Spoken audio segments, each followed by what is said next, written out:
শুনেন, আমার একটু কথা ছিল। কি বলেন? না মানে আপনার সাথে না, নুসরাত মানে আপনার বান্ধবীর সাথে একটু কথা ছিল। আপনি যা বলার ওর সামনেই বলতে পারেন। জি, কিন্তু কথাটা একটু ব্যক্তিগত।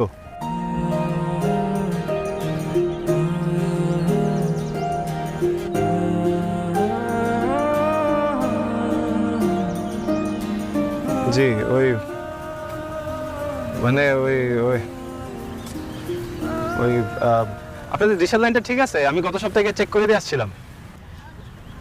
এটা ব্যক্তিগত কথার মধ্যে পড়ে? জি হ্যাঁ, মানে না